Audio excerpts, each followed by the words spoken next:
दास दास की आस बस, श्वास श्वास परवास। पार्श करो मत दास को, उदास टाटा दास। ना तो सुर सुख चाहता, शिव सुख की ना चाह। तब तुति सरवर में सदा, होवे मम अवेगा। बोले देवास के मूल नायक चिंतामणि पारसनाथ भगवान की। परम उपकारी संत शिरोमणि आचार्य गुरुवर विद्यासागर जी महामुनि राज की। परम पूज्य मुनि श्री 108 दुर्लभ सागर जी महाराज जी की।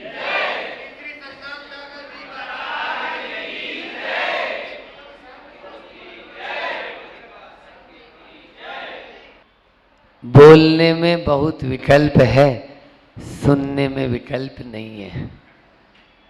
सुनने में कोई विकल्प नहीं, खूब सुनाते रहो और सुनते रहो तब तो ठीक।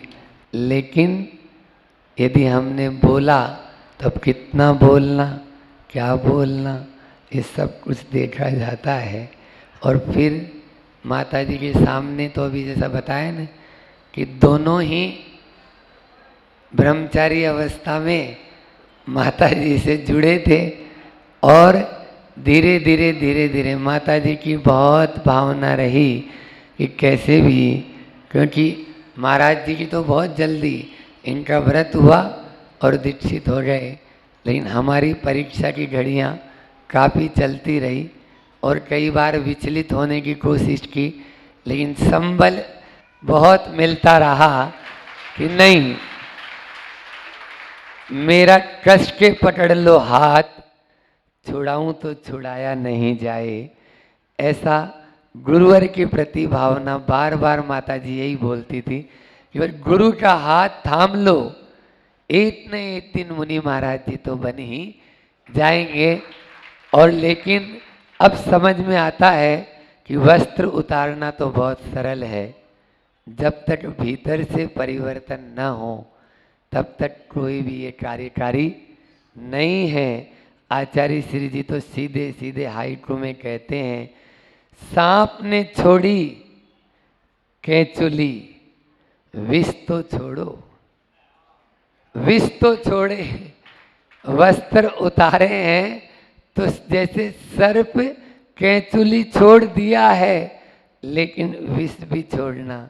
हमारे भीतर में अनादि से विकार भरे हैं, लेकिन जरूरी नहीं है वो विकार अब आगे भी चलते रहें। बस अपने भीतर की योग्यता को समझने की आवश्यकता है। उस योग्यता को यदि समझ लेंगे तो 45 किलोमीटर तो क्या और ज़्यादा भी चल सकते हैं निश्चित रूप से। जब सिद्धालय तक की यात्रा करना है तो इन किलोमीटर को क्यों नाप रहे हैं, ये तो नापना ही नहीं है।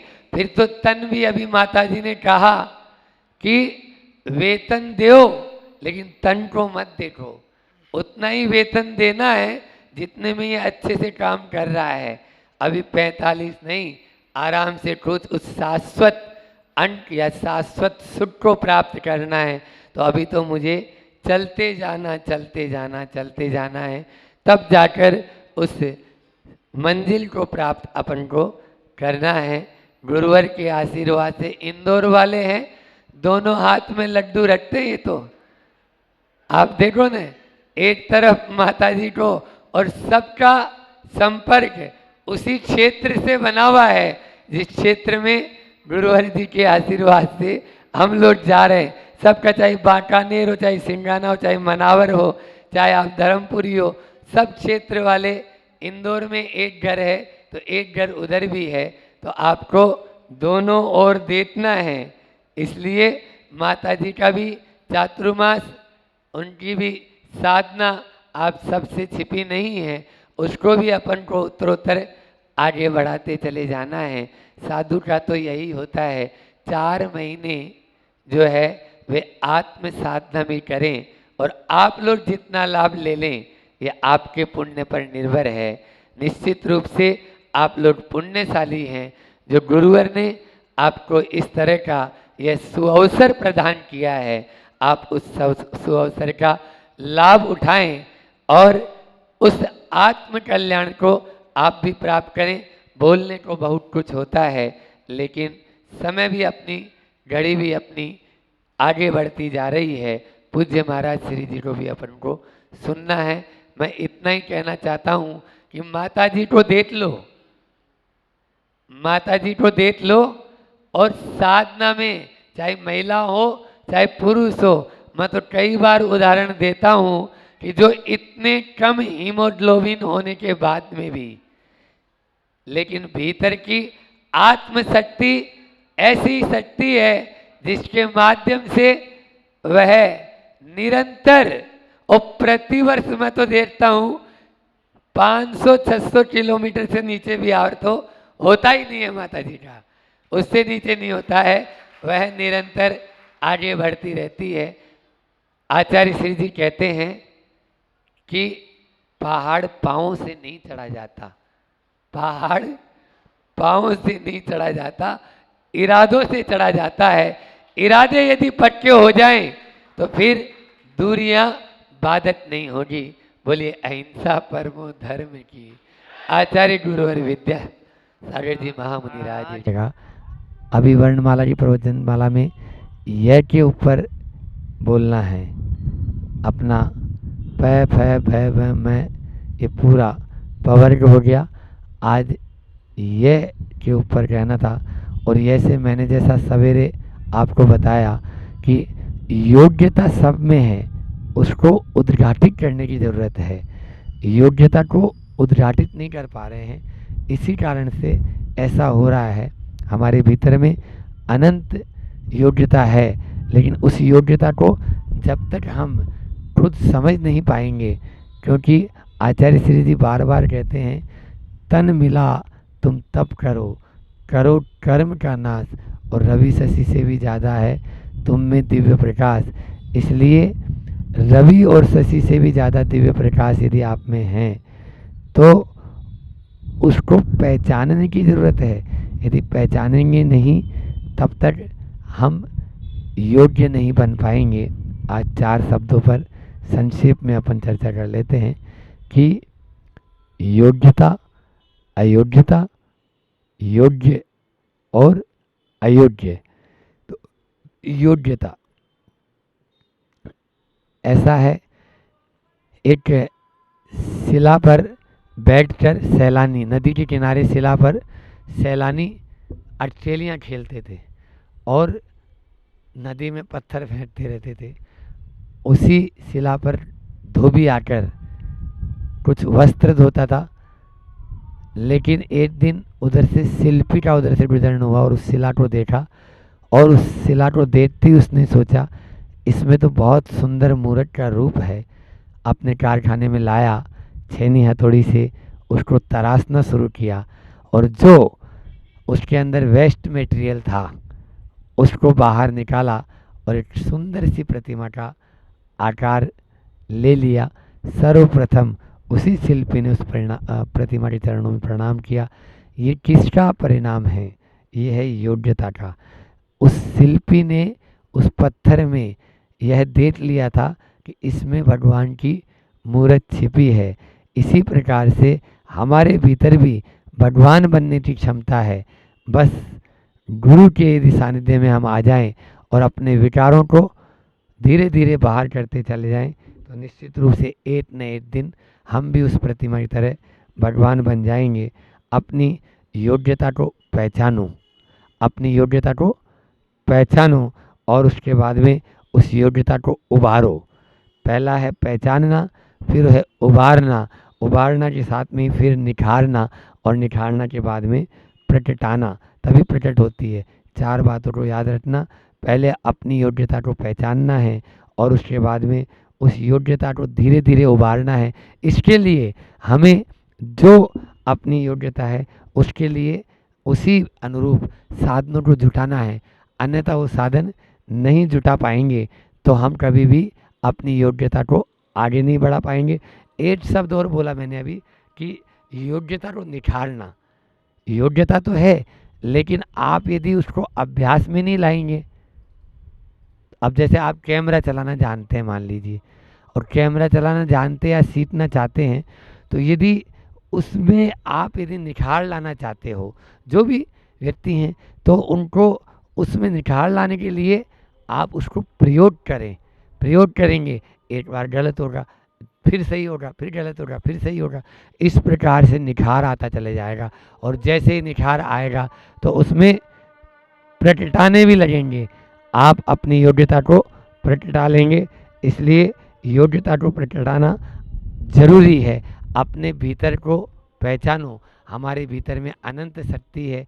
एक सेठ था, उस सेठ का बच्चा छोटी उम्र में ही गुम हो गया, और छोटी उम्र में जब गुम हो गया तो वह भिखारी बनकर दर दर की ठोकरें खाते रहा। लगभग 15-20 साल बाद में जब सेठ सेठानी चले गए तो उनके पड़ोस में वह भीख मांगने आया। जैसे ही भीख मांगने आया तो पड़ोसी ने पहचान लिया, हो न हो ये बेटा जो है ये वही लगता है जो 5 साल के, आज से 20-25 साल पहले घुमा था, ये वही 5 साल की उम्र में। तो उसने बोला कि तुम जो है, तुम्हारे पिता का नाम क्या है?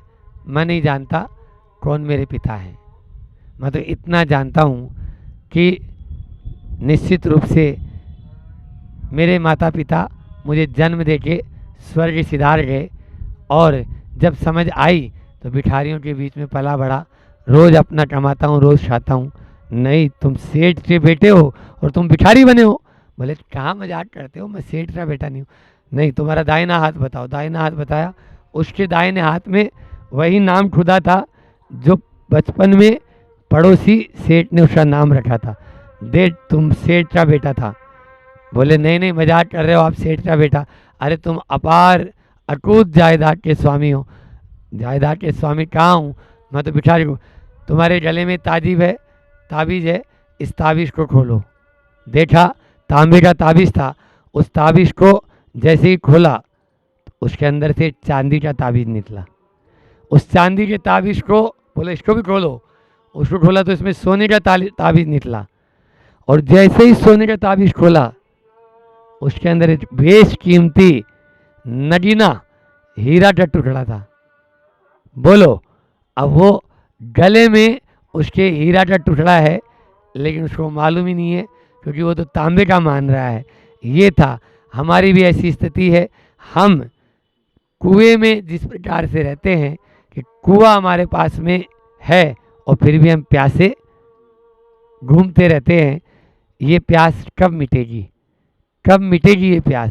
ये प्यास तब मिटेगी जब हम ये जान जाएंगे कि हमारे भीतर पानी का अजस्र स्रोत है। बस खाली एक चट्टान को हटाओ, जैसे ही इस चट्टान को हटाएंगे पानी फूट पड़ेगा।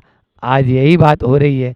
हमारे भीतर में वह आत्म तत्व है जिसके माध्यम से हम सब कुछ प्राप्त कर सकते हैं, लेकिन उसकी कीमत मालूम नहीं होने के कारण दर दर के भिखारी बने हुए हैं। बंधुओं, अपने भीतर की उस आत्म तत्व की शक्ति को पहचानने की ज़रूरत है। मैं तो ये कहूँगा कि सांसारिक समस्याएं जितनी हैं उनका आध्यात्मिक समाधान अगर चाहते हो तो अपनी आत्मा की शक्ति को पहचान लो। आपको सारी समस्याओं का समाधान यहीं बैठे बैठे मिल जाओगे। हम दुर्बल न बने, हम सबल हैं, और दुर्बल बन जाते हैं। दुर्बल इसलिए बन जाते हैं क्योंकि हम अपने भीतर की उस शक्ति को पहचान नहीं पाते हैं। भीतर की उस शक्ति को पहचाने। दूसरा है, अपनी योग्यता है उसका सम्मान करें। जो दूसरा है, दूसरों की योग्यता का सम्मान करें और अपनी योग्यता का अभिमान न करें। क्या बोला मैंने? दूसरों की योग्यता का सम्मान करें और अपनी योग्यता का अभिमान न करें। तो पहला था योग्यता, दूसरा है अयोग्यता। हमारे भीतर में क्या क्या अयोग्य है ये हम स्वयं जानते हैं। उस अयोग्यता को पहचानें और उसे भी योग्यता में बदलने का प्रयास करें। तीसरा शब्द मैंने बोला है, समय हो रहा है, योग्य और अयोग्य। तो योग्य क्या है और अयोग्य क्या है ये हमें गुरु, देव और शास्त्र इनके सानिध्य में रहने से पता लग जाता है।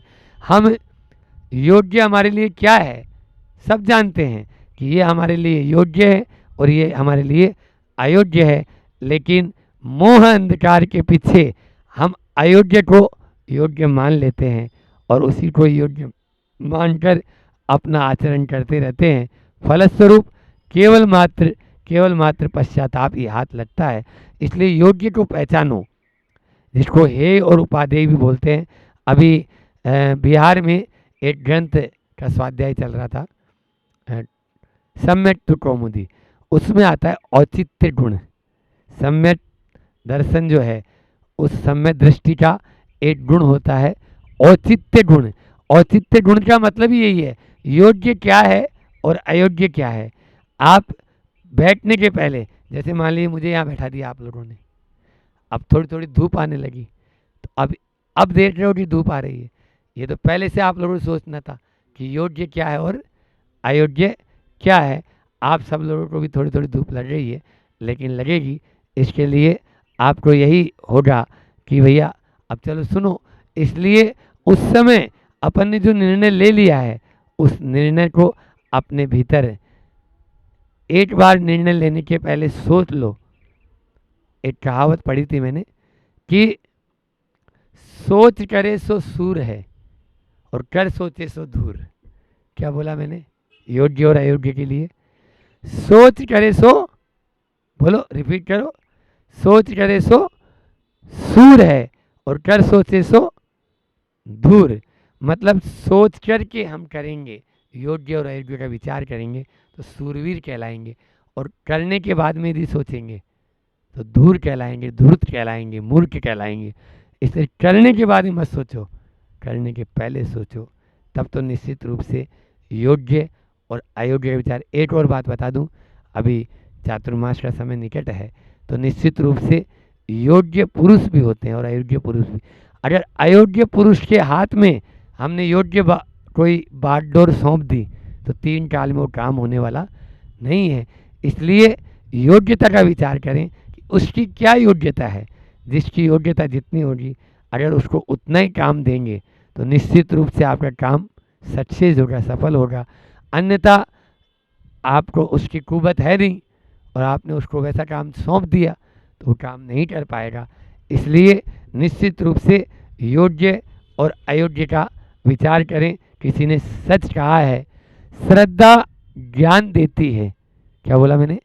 श्रद्धा ज्ञान देती है, नम्रता मान देती है, नम्रता मान देती है और योग्यता स्थान देती है, योग्यता स्थान देती है। जितने जितने हम योग्यता को प्राप्त करते चले जाएंगे, हमको उतना उतना ही स्थान मिलता चले जाएगा। योग्यता का, आचार्य श्री जी कहते हैं, योग्यता का मूल्यांकन हो। आरक्षण पद्धति अच्छी नहीं। आरक्षण में तो जो गधा घोड़ा है सब इच्छार हो जाते हैं, जबकि जो प्रतिभा है उसका सम्मान होना चाहिए और प्रतिभा योग्यता के आधार पर निर्धारित होती है। अंक तालिकाओं के आधार पर आप किसी का अंकन नहीं कर सकते, आप किसी को आंट नहीं सकते हो। इसलिए योग्यता के आधार पर ही आंटना आवश्यक है। इतना ही रखते हैं, समय भी अपना पूरा हो रहा है। बोलिए अहिंसा परमो धर्म की। आचार्य गुरु और विद्यासागर जी महामंदिर आज व्यवस्थित भले। बिना आलू के भी तो केले के भी समोसे बनते हैं ना? नहीं बनते? बनते हैं तो केले के समोसे खिला दो भैया। इतना ही कर दोगे तो बहुत अच्छी बात है कि भैया ये समोसे नहीं खाते हैं तो हम इनको केले के खिला दें।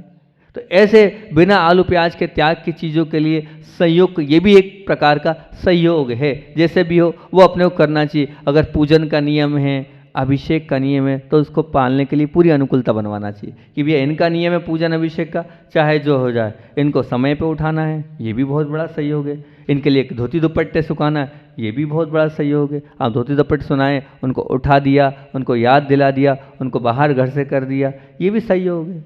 और समय पर उनकी अनुकूलता, यही तो अनुकूलता बनाना है। ये सब कुछ तो है, छोटे छोटे सहयोग है, हमें परिवार में रह के करना चाहिए। और बड़ों को और छोटों को, मतलब मान लीजिए ऐसा लगता है कि बड़े हैं तो इन बड़ों के लिए क्या सहयोग है, आपका कर्तव्य बनता है कि इनको तीर्थ यात्रा के लिए भिजवाएं। आचार्य भगवान के पास चौकों के लिए भिजवाएं कि आप धर्म ध्यान करो, हम आपका पूरा सहयोग कर रहे हैं। और बड़ों का भी कर्तव्य छोटों को भिजवाएं कि हाँ भैया आप भी घूमने जाओ, आगे रह के आप उनसे कहो, आगे रह के उनको धनराशि दो। ये छोटे छोटे संयोग है, इससे प्रेम और स्नेह बढ़ते जाता है, बढ़ते जाता है। और तो जैसे मान लीजिए बच्चों की शादी में भी जो तन मन धन का सहयोग होता है, वो जीवन मतलब आपका छोटा भाई है, असक्षम है, तो आप क्या असक्षम हैं, तो आपका कर्तव्य बनता है अगर उनकी कोई बेटी है तो उस बेटी के विवाह में तन मन धन सबका सहयोग करो, जितना हो सकता है, जहाँ तक हो सकता है जरूर करो, क्योंकि ये संयोग जो आप करोगे वो जीवन पर्यंत याद रखा जाता है। इससे सामने वाला ऋणी हो जाता है। अगर आप अपने परिवार में इस प्रकार का सहयोग करते हो तो ऋण प्रेम और समर्पण से ही चुकता है, ये ध्यान रखना। अगर लगता है कि हाँ है तो हम बढ़ जाएं आगे और सहयोग करें, सहयोग वही सच्चा सहयोग कहलाता है। और घर परिस्थितियां हैं, उन घर परिस्थितियों में मान लीजिए गर्भावस्था में आपकी बहू है तो उस समय जितनी अनुकूलता आप दे सकते हो उतनी आपको देना चाहिए, क्योंकि धार्मिक आचरण में आप उसके सहयोगी बने। उस गर्भवती महिला का जितना आप सहयोग करोगे वो पूरे परिवार का सहयोग है। पूरे परिवार का सहयोग कैसे होगा? वो तो एक महिला का सहयोग होगा, एक बहू का सहयोग होगा, एक भाभी का सहयोग होगा, नहीं, वो पूरे परिवार का सहयोग है। क्यों पूरे परिवार का सहयोग है? क्योंकि जो आने वाली संतान है वो पूरे परिवार की धरोहर है, वो पूरे परिवार की क्या है, कुल रत्न है। वो जैसी आएगी वैसा पूरा परिवार चलेगा। तो ये मान के चलना, अगर आप अपनी बहू के लिए, भाभी के लिए, जो आप इस प्रकार से गर्भवती समय में आप जितनी ज़्यादा धर्म ध्यान कराएंगे, जितना ज़्यादा सहयोग करेंगे, वो सहयोग पूरे परिवार के लिए कहलाएगा। तो उसमें भी आप कहीं पीछे ना हटें, जितना हो सके उतना करें। ये मान के चलना, ऐसे समय में किया गया सहयोग व्यक्ति कभी नहीं भूलता, कभी नहीं भूलता। वो तहे जिंदगी याद रखता है कि हाँ इस समय हमारे लिए इन्होंने बहुत सहयोग किया था, बहुत उपकार किया था, और वो उपकार वो हमेशा याद रखेगा। दूसरी बात, अगर ऐसा लगता है कि आप पढ़ने में अच्छे हैं, पढ़ने में इंटेलिजेंट हैं, पढ़ने पढ़ाने में आपकी रुचि है, तो उस शिवसम का पूरा उपयोग करो आप। उसका ऐसा नहीं कि मेरे बच्चे हैं तो मैं अपने बच्चों का ही ध्यान रखूँ, नहीं। आपके बच्चे हैं, दूसरों के बड़े भैया के बच्चे हों, चाहे छोटे भैया के बच्चे हों, या और जो परिवार के हमारे सदस्य उनके बच्चे हों, उन सबको आपका नैतिक कर्तव्य बनता है कि उनको भी हम पढ़ाएं, उनको भी अपने बच्चों से ज़्यादा उनका ध्यान रखें। अगर आप ये संयोग करोगे, ये भी अपने आप में बहुत बड़ा सहयोग है। वो जो बच्चा है वो भी जीवन पर्यंत आपका ऋणी रहेगा, और जो बच्चे के माता पिता हैं वो भी हमेशा याद रखेंगे कि देखो पूरा समय देकर, पूरा सब कुछ देकर हमारे बच्चों को ये पढ़ा रहे हैं। ये भी एक बहुत अच्छी बात है। कि दूसरी एक और बात बहुत महत्वपूर्ण है, और ये है भी, मैंने इसका देखा भी है, मतलब साक्षात एक परिवार के बीच में इस घटना को देखा भी है। एक अच्छा सहयोग होता है। मान लीजिए आपके घर में आपकी बहू हैगी, अब वो जो बहू है वो भले ही आपके घर की हो गई, मान लिया कि वो अब घर छोड़कर यहाँ आ गई है, लेकिन ध्यान रखना वो घर छोड़ के भले ही यहाँ आ गई, लेकिन कितना ही कुछ करो, जो पूर्व में उसका घर है जहाँ 20 साल 25 साल 30 साल रही है, उससे उसका अटैचमेंट तो बहुत रहता ही रहता है। हर बात की चिंता होती है उसको कि मेरे भाई का अच्छा हो जाए, मेरी बहन हो तो उनका अच्छा हो जाए, मेरे माता पिता का अच्छा हो जाए। होता है कि नहीं बताओ? चिंता रहती है कि नहीं कि मेरे भैया की शादी हो जाए, उनके लिए आप बिल्कुल परेशान हैं। कोई समस्या हो तो उसमें आप लगे ही रहते हैं, बिल्कुल आप लगे रहते हैं, यहाँ वहाँ पूरी मेहनत करते हैं। तो हमारा कहना ये है कि अगर मान लो कहीं ऐसी पारिवारिक स्थिति बन जाती है, कोई कष्ट में बन जाती है, तो जो लड़के वाले हैं उनको ध्यान रखना चाहिए, जो मतलब बहू है उसके परिवार की बिल्कुल हेल्प करना चाहिए, बिल्कुल मदद करना चाहिए। उस मदद से क्या होगा, वो जो आपकी बहू है वो वास्तविकता में आपकी सच्ची बेटी बन जाएगी। सत्य कह रहा हूँ आप, वो आपकी क्या बन जाएगी, वो बेटी बन जाएगी। एक परिवार में ऐसे ही हुआ कि जो भाई थे वो थे तो सही, लेकिन थे सक्षम नहीं थे, और सक्षम नहीं होने के बाद उन्होंने क्या किया, वही आजकल बहुत चला हैगा डब्बा सिस्टम, वही क्या बोलते हैं उसको, शेयर बाजार वाला, सट्टा वाला सिस्टम, बस उसमें उन्होंने अच्छा लंबा चौड़ा गड्ढा कर दिया।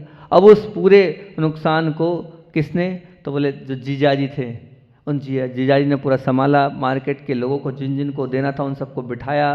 बिठाने के बाद जितनी स्थिति परिस्थिति सुधारी, यहाँ वहाँ से लेकर यहाँ परिस्थिति ये हो गई थी उस परिवार की कि वो जो लड़का था वो लड़का बीना बारह में, हम बैठे थे तो बीना बारह में हम थे। अब वो लड़का हमारे पास आ गया और एक पत्र छोड़ गया।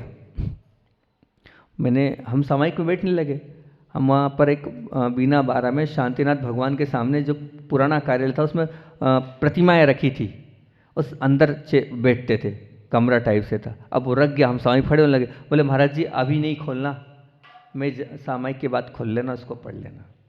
हमने कहा ठीक है कोई बात नहीं। हमने उस पत्र को पढ़ा तो उस पत्र में बोले मैं महाराज जी बस अंतिम दर्शन आपके करने आया हूँ और अब मैं आत्महत्या करने जा रहा हूँ, और उसका कारण ये इतना मेरा नुकसान हो गया है और अब मैं असक्षम हूँ, मैं किसी को मुंह दिखाने लायक नहीं हूँ। अब हम हैरान परेशान किए, क्या कर दिया इसने, ये पत्र लिख गया है, ऐसी ऐसी बात लिख गया है। अब हमने कहा क्या किया जाए। हम खड़े हुए, आवर्त तो कर चुके थे, अब किसी के प्राण की बात है कि आवर्त एक तरफ, सामायिक एक तरफ। हम बाहर हुए, मंदिर से बाहर हुए, बाहर देखा भैया, हमने कहा ये फलाना फलाना नाम का लड़का है, इसका अलाउंस करो और पूरे में ढूंढने जाओ। फिर हम गए, एक महाराज जी से और जुड़ा था वो बालक, हम उनके पास गए चल के, संत भवन में, सामने संत भवन था, वहाँ महाराज जी को बताया। महाराज जी बोले तो भैया, मैंने कहा ये आया है पत्र, ये स्थिति क्या करना है। बोले ढूंढवाओ, आजकल के बच्चों को कोई भरोसा नहीं है, कब क्या हो जाए। बोले ढूंढवाओ। कितनी देर की बात है, 10 मिनट पहले की बात है। सब अलाउंस चल रहा है, सब कुछ हो रहा है, ये हो रहा है, पूरे में घूम गया। कोई बीना बारह बहुत बड़ी जगह नहीं है और 10 मिनट में व्यक्ति कोई बाहर नहीं जा सकता है। कमेटी के 4-6 लोग लग गए, सब ढूंढ लिया, सब कर लिया। अब उसके बाद हुआ ये कि मंदिर में वहाँ पर शांतिनाथ भगवान के वहाँ कोने में बैठ के कि मेरे कोई ढूंढ नहीं ले, वहाँ वो कर रहा था। अब अच्छा दूसरी बात ये, या तो मैं जानता हूँ या महाराज जानते हैं, तीसरा कोई जानता नहीं है कि वो व्यक्ति कौन है। हमने कहा भैया अपन दोनों ही चलो, यही चाह रहा है, 12 बजे ढूंढो, अब क्या कर सकते हैं अपन। अब महाराज जी का दिमाग चला, आगम सागर जी थे, नाम बता देता हूँ, आगम सागर जी का दिमाग चला। आगम सागर जी ने कहा एक काम करो, कहीं ऐसा नहीं हो सामने वाला अंतिम शांतिनाथ के दर्शन करने गया हो। मैंने कहा देख लेते हैं चलो। अब देखा तो वही हुआ, वो कोने में दुबक के बैठा था, उसको पकड़ के लाए। फिर उसके बाद बहुत अच्छे से समझाया, आचार्य श्री जी के पास दोपहर में ले गए महाराज जी, आचार्य श्री ने उसको समझाया। फिर उसके परिवार में जो बताया, उसके जी को बुलवाया क्योंकि वो सक्षम थे, उन्होंने पूरी जिम्मेदारी ली, उन्होंने सब कुछ किया और उस बालक को पूरा व्यवस्थित किया। खुद का पैसा 5, 7, 8 लाख 10 लाख जो था वो तो गया, बोले भूल जा, नहीं चाहिए मेरा जो पैसा, उसको भूल जा, तू तेरे से बढ़कर पैसा नहीं है, भूल जा पैसे को। और पूरी जितना मदद कर सकते थे मदद करी। तो ये इससे क्या हुआ, इससे वो जो बहू थी वो बेटी बन गई। वो बहू बाद में आके हमारे पास रोई, बोले मैं उपकार नहीं भूल सकती हूँ, मेरे परिवार को कहाँ से कहाँ लाके खड़ा कर दिया। इस स्थिति में थे कि सबकी स्थिति खराब थी, लेकिन इनके परिवार ने और साथ में ससुर जी ने एक शब्द नहीं बोला कि इतने पैसे तो तुम्हारे हम मतलब भाई से लेने हैं और इनने दे दिए और मदद करे जा रहे हैं, एक शब्द नहीं बोल रहे हैं। बोले मैं तो हमेशा के लिए ऋणी हो गई, मेरे असली माता पिता तो ये हैं, वो मेरे असली माता पिता नहीं। फूट फूट के रोने लगी वो, फूट फूट के रोने लगी वो। और आज भी वो जब भी हमारे दर्शन करने आती है तो वो ये बोलती है कि मैंने सच में ऐसा घर पाया है कि वो मैं बता नहीं सकती। मेरे माता पिता कि ऐसे हैं कि उनके ऋण को मैं कभी नहीं भूल सकती हूँ। तो ये मदद अगर आप करते हैं, मान लो उस परिवार, क्योंकि उसके लिए तो सब कुछ वो परिवार रहता है जिस माता पिता को वो इतने साल से रह के आई है, तो उनके लिए तो सब कुछ है ही। जब उनके लिए वो सब कुछ है तो वो उनके लिए समर्पित भाव के साथ तो रहती ही है। अगर आप ऐसी स्थिति में साथ देते हो, अपनी बहू का करते हो उसके परिवार के लिए, तो वो निश्चित तौर से आपकी हो जाएगी। आप खरीद लोगे अपनी बहू को, ये मान के चलना, निश्चित मान के चलना, ऋणी बना लोगे अपनी बहू को, क्योंकि वहाँ का जो लगाव होता है वो अलग ही होता है और होता है, निश्चित मान के चलना होता है। उस लगाव के साथ वो जुड़ी रहती है तो उससे बहुत अच्छा होता चला जाएगा। समय हो रहा, मैं ध्यान नहीं हमने कितने बजे प्रारंभ किया था। और एक और अच्छी बात कि अगर संयोग की बात चल रही है तो संयोग में एक और आपको बताता हूँ कि हमेशा ये ध्यान रखना चाहिए, औषध का संयोग। मतलब औषध से तात्पर्य ये कि आपको अपनी बीमारी याद रहे चाहे नहीं रहे, अगर अपने पिताजी की, ससुर जी की, सासू की या जेठ जी की या बड़ी भाभी की कोई बीमारी है तो सबसे अच्छा सहयोग ये, गिलास में दवाई, मतलब जिससे लेना है, दूध से लेना है, पानी से लेना है, वो लो और दवाई हाथ में रखो। सच कह रहे हैं, अगर आपने ये कर लिया ना तो आप सामने वाले का हृदय जीत लोगे। बहुत बड़ा सहयोग है ये भी कि समय पे ले जाकर गिलास हाथ में पकड़ा दो और औषधि पकड़ा दो, लेना पड़ेगी ले। कितना बड़ा प्रेम हो जाएगा ये, कितना बड़ा सहयोग हो जाएगा ये, क्योंकि वो अपना खुद का तो याद रखता नहीं है, खुद का याद रख भी नहीं पाता हैगा, और आपने याद करके ये काम किया, एक बहुत बड़ी जिम्मेदारी करी, तो ये बहुत बड़ा सहयोग है। इस सहयोग से सामने वाले को भी आप क्या कर लोगे, अपना बना लोगे, उसके हृदय में वास कर लोगे। क्योंकि भैया मुझे अपनी इतनी चिंता नहीं है, उतनी मेरी बहू को चिंता है, उतनी मेरी सासू को चिंता है। जरूरी नहीं बहू करे, सासू भी कर सकती है बहू के लिए। जरूरी नहीं कि वो बेटा भी कर सकता है पिता के लिए, पिता भी कर सकता है बेटा के लिए, बहू के लिए, सब एक दूसरे के लिए जहाँ हो सकता है। अगर वहाँ ऐसा करते चले जाएंगे तो ये मान के चलना वो सब कुछ बहुत अच्छा होता चला जाएगा, अपने आप होता चले। और भी सहयोग की बहुत सारी बातें 8-5 हो रही है कि आचार्य भगवान की बात भी आपको सुनना है ना, वो पहले सुना दें। संयोग पर हम और 1-2 बातें हैं वो आपसे कल करेंगे। एक छोटी सी कहानी और है, वो कल आपको बताएंगे कि कैसा सहयोग की। एक और कहानी सुनना है नहीं सुनना है, सुनना है, कल सुना देंगे इसको, क्योंकि समय हो गया है। हमें ध्यान नियम के जो प्रारंभ किया था, एक आचार्य भगवान की एक बहुत अच्छी बात आपके सामने रखकर अपनी बात को विराम दूंगा। कहते हैं कि गुरु कृपा सबसे निराली, होली यही, दशहरा यही है दिवाली। जो शिष्य है वो सदैव ऋणी रहेगा, कोई कभी उपकार चुका सकेगा ना। तो क्या है इसका तात्पर्य है कि गुरु कृपा ऐसी होती है कि जिस पे हो जाती है उसके वल्ले वल्ले हो जाते हैं। एक श्रावक गुरु से प्रश्न करता है, नेमावर की बात है कि हरदा का श्रावक था, पत्रकार था, तो पत्रकार होने के कारण क्या है, बोलता बहुत अच्छा था।